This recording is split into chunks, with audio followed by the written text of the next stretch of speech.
Well, it has been a week of dueling crime plans, first from the governor, then the next day from the mayor. Politics aside, there are some real resources coming to the city.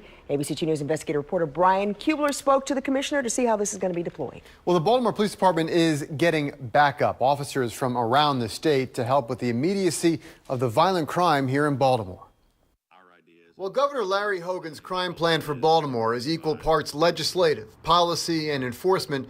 At least one part of it has started immediately. Today, effective immediately, I am directing the Maryland State Police, the Maryland Transportation Authority Police, the Maryland Transit Administration Police, and the Maryland Capitol Police to expand vehicular land and boat patrol tactics. The goal is visibility in high crime areas, the governor said, but ultimately it's up to the Baltimore Police Commissioner Kevin Davis as to how he wants to use all this added manpower. Really what all those different agencies have to do, and they're doing it right now, is they're telling the superintendent of the state police, this is what we think we can do.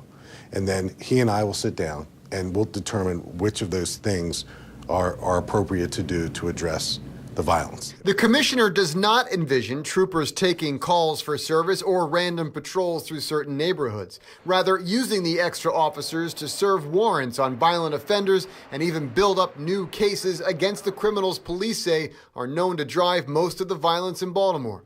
The details will be worked out between Davis and the state police superintendent, but the math adds up for now. More resources to plug in to the crime fight. We're going to work together to make things better. But the message, particularly to the bad guys, is if you're doing something wrong out there, we've got extra resources, extra cops, extra detectives to figure you out and hold you accountable.